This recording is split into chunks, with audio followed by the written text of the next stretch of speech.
Okay, so you've joined us for another deep dive, and this one is going to get you thinking differently about ADD, Mhm. attention deficit disorder. Yeah, for sure. We're looking at chapter 13 from a book called This Most Frenetic of Cultures, The Social Roots of ADD. Okay.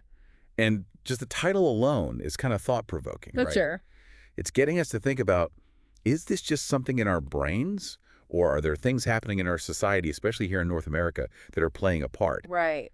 So our mission today is kind of unpack the main arguments in this chapter, Okay. see if it holds any surprising insights for you. Sounds good. Okay, so one of the first things the authors do is address some of the popular theories about what causes ADD. Right.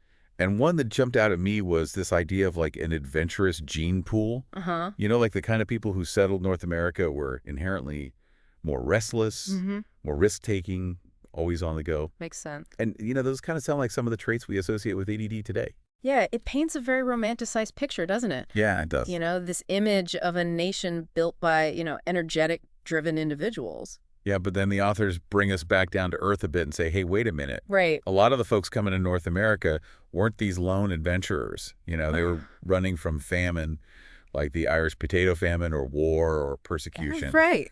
So it wasn't always this go-getter spirit driving them. It was often survival. Right. More desperation than anything else. Exactly. And the book also points out the really important fact that this whole adventurous gene pool idea Yeah. ignores a huge part of the population. Yeah. The indigenous peoples who are already here. Right, and the enslaved Africans who were brought here against their will. Exactly. So that theory doesn't really hold water when you consider the full picture. It really doesn't. And then there's this other theory that gets addressed, the hunter versus farmer idea. Okay. Have you heard about that one? Yeah, vaguely. Okay, so the idea is that folks with ADD are descended from hunters who needed to be quick, impulsive, Mm-hmm. while others came from farmers who had to be more patient and steady. Okay. But the chapter calls it a beautiful metaphor, questionable genetics. Yeah, I love that. It sounds good on the surface, right? Right. Like, oh yeah, you could see the hunter being distractible, Mm. but you really think about it. Mm. Would someone with classic ADD traits even be a good hunter? Not really. You need focus. You need to be able to plan and follow through. Exactly. Yeah. If you're clumsy or you have a bad sense of direction, that's not going to help you bring home dinner. Right. It's more likely to get you lost or injured. Right. So the book is kind of pushing us away from these purely genetic explanations and towards something a bit more complex. Okay.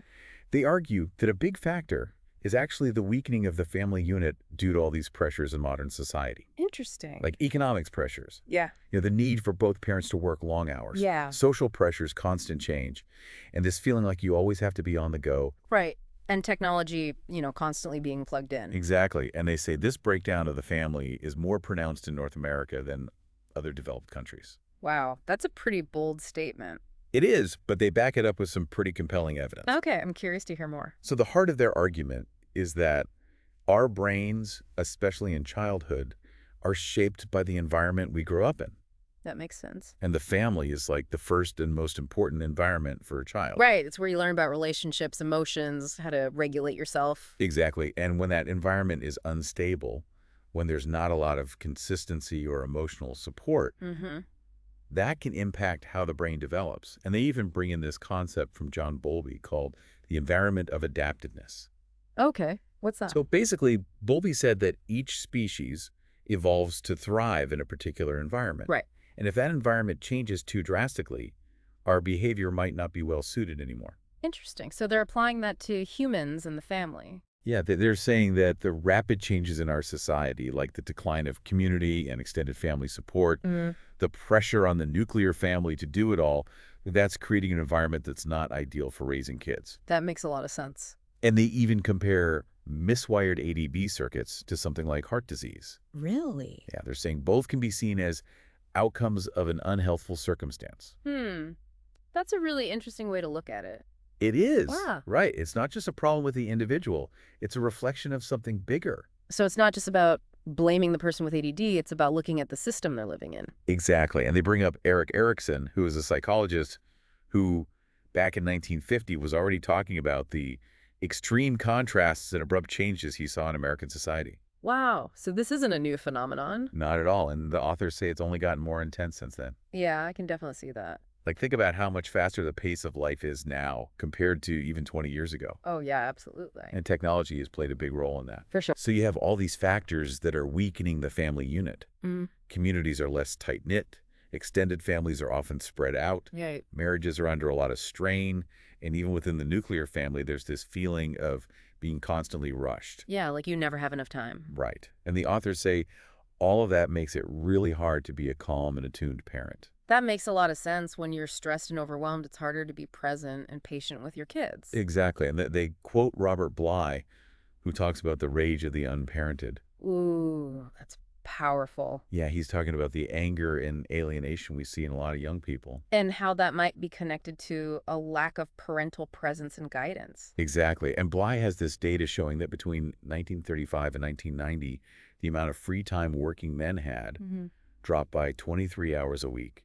Wow, that's huge. It is. And that's time they could have been spending with their kids, connecting, nurturing. Yeah, and it's not just about dads either. Moms are facing the same time crunch, and the relationship between parents suffers too. Absolutely. Everyone's just stretched so thin. And that means less time for things like family meals, conversations, reading together. Right. All those things that help kids feel connected and secure. Exactly. And Bly makes this really important point about what young people need. Okay. They need stability. They need consistent presence, focused attention, reliable advice, good psychic food, he calls it. Okay.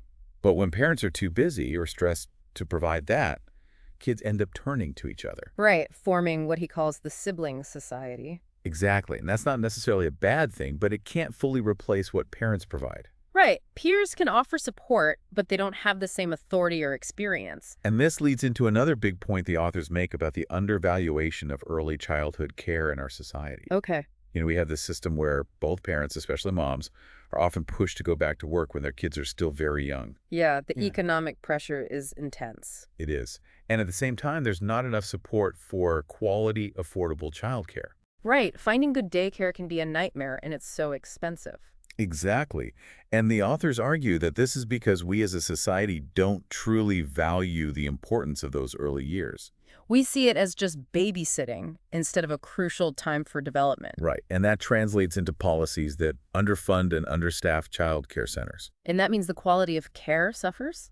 Yeah, they cite developmental psychology research that shows how important it is for young kids to have consistent one-on-one interaction with a caregiver. Especially in those first few years when the brain is developing so rapidly. Exactly. And that's really hard to do when you have one caregiver responsible for multiple infants or toddlers. Right. They give the example of New York State where the regulations allow up to 7 toddlers per caregiver. It's hard to imagine anyone being able to provide the kind of individual attention a toddler needs with that ratio. Yeah, it sounds more like crowd control than caregiving. It does, and that's not to say that all daycare workers aren't dedicated and caring. Of course not. But the system itself is set up in a way that makes it really difficult to provide the ideal kind of care. Right, we're not giving them the resources or the support they need to do their jobs well. Exactly. And the chapter goes on to say that the best situation for young kids is one-on-one attuned parenting. Okay. But they're very clear that this is not about telling women to stay home and give up their careers. Yeah, that's important to emphasize. Absolutely. They even talk about the second 9 months of gestation, referring to the breastfeeding period, and how it might be natural for the birth mother to be the primary caregiver during that time. Because of the intense bonding and the need for frequent feeding. Right. But they stress that this doesn't exclude women from having careers or men from being equally involved parents. Right. It's about finding a balance that works for each family. And the key is that mothering, that sensitive, attuned nurturing. That's a skill that anyone can learn and provide. Exactly. It's not tied to gender. And they tie this into the feminist argument for equality. Okay, how so? Because often the burden of childcare and emotional labor falls disproportionately on women. Yeah, that's true even in families where both parents work. Right, and that can have negative effects on women's mental health and also on child development. Yeah, it creates a lot of stress and resentment. Exactly. They even bring in Dorothy Dinnerstein, who argued that this female monopoly of early childcare can distort development for both boys and girls. That's interesting. So the point isn't to go back to traditional gender roles. It's about recognizing the vital importance of early nurturing. And creating a society that supports both parents in providing that care. Exactly. They say we need to make it easier for both moms and dads to be actively involved. Right, through things like paid parental leave, affordable childcare, flexible work arrangements. Exactly. And they even suggest that investing in early childhood care could have long-term economic benefits. How so? Well, if we raise healthier, happier, more well-adjusted kids, Hmm. that could lead to less social dysfunction, less crime, less need for expensive interventions, Okay, that makes sense. and a more productive workforce overall. So it's really an investment in the future. Yeah, it's a shift in perspective from seeing childcare as a private burden to a societal responsibility. Exactly. But then they contrast this ideal with the reality of our current system, Right. where working women are often penalized for taking time off to care to their kids. Yeah, you can lose your job or miss out on promotions. And for men, the idea of taking a significant break for childcare is still seen as pretty radical. It's like it's not even considered a possibility in many professions. Right. And then you have the lack of truly high-quality, affordable daycare options for working parents. Yeah, and for low-income women in the U.S., the welfare system can actually make it harder to access good childcare. It's a real catch-22, and this all leads into the chapter's discussion of what they call the ADD-ogenic culture. ADD-ogenic culture. Yeah, it's the idea that American society itself actually creates ADD-like symptoms in all of us. Okay, how so? Well, they quote Hallowell and Rady, who say that American culture tends to create ADD-like symptoms in all of us. That's interesting. And they introduce this concept of pseudo-ADD. Pseudo-ADD. Yeah, it's where people exhibit behaviors that look like ADD because of the constant stimulation and overwhelm of our culture. But they don't actually have the underlying neurological wiring of true ADD. Right. It's like the environment is training us to be distractible and impatient. Okay, I can see that. And they list all these hallmarks of American culture that contribute to this, like the fast pace of life, the constant sound bites and quick cuts in media. Right, always got to be on the go, got to get to the point quickly. Exactly, the bottom line mentality. Yeah, efficiency above all else. The high levels of stimulation everywhere you go. Screens everywhere, ads, billboards. And this constant sense of restlessness, like you're always supposed to be doing something. Yeah, never enough time to just be. And they even say that some ADD-driven behaviors might actually be seen as desirable in this kind of culture. Really? Yeah, like being able to multitask, quickly shifting focus, being adaptable to change. So it's like the culture rewards some of the very traits that can be challenging for people with ADD. Exactly. And then they bring up a really interesting example, Sesame Street. Okay.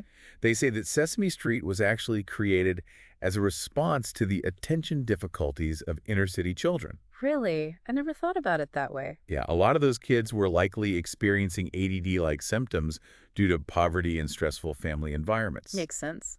So the creators of Sesame Street designed it with those kids in mind. Okay. They used a warm and engaging environment, but they also used short vignettes, catchy sound bites. Right, to keep the kids engaged. Exactly. So it was a way to use the medium of television, which some might say contributes to shorter attention spans, to try and reach kids who are already struggling to focus. That's really clever. And then they contrast that with the media landscape today. Which is even more fast-paced and fragmented. Exactly. They point out how news programs and interviews used to be much longer and more in-depth. Yeah, now it's all sound bites and rapid cuts. And even if you don't have ADD, it's hard not to wonder if being constantly bombarded with that kind of stimulation is affecting our ability to focus. Yeah, it's like our brains are being rewired to expect constant novelty and instant gratification. And the chapter even suggests that television programmers now assume that everyone has a short attention span. Wow, so we're all being treated like we have ADD whether we actually do or not. It's kind of a self-fulfilling prophecy, isn't it? It is, and it's not a very encouraging thought. No, it's not. And the chapter ends with a quote from Martin Walker, who called American society this most frenetic of cultures. Which sums it up pretty well. It does, and the author's prediction is that we're going to see even more ADD in the coming decades if these trends continue. So it's not just about individual brains, it's about the environment we're creating. Exactly. So to kind of wrap up this deep dive, the big takeaway from this chapter is that the high rates of ADD we see in North America might not be just about genetics or individual differences. It could be a sign that our society itself is becoming less and less conducive to healthy child development. And that the pressures on families are creating an environment where it's harder for kids to thrive. Exactly. And while there might be a genetic component for some individuals, Sure. the authors are really emphasizing the power of the environment especially in those crucial early years. Because our brains are so malleable at that age. Exactly. Yeah. So as we end, I want to leave you with this thought. Okay. Take a look at your own life and the lives of the families around you. Mm-hmm. How is the pace and the pressure of our culture affecting your ability to focus, to be present, to connect with your kids? It's a really important question to ask ourselves. It is, because we might be unintentionally creating the very conditions that lead to more ADD and other challenges. So it's not just about treating the symptoms, it's about addressing the root causes. Exactly, and that means looking at the big picture, at how we structure our society, our workplaces, our support systems. Right. And asking ourselves what kind of world we want to create for our children. Yeah. Exactly. Food for thought as we navigate this most frenetic of cultures. Absolutely. Thanks for joining us for this deep dive. It's been a pleasure.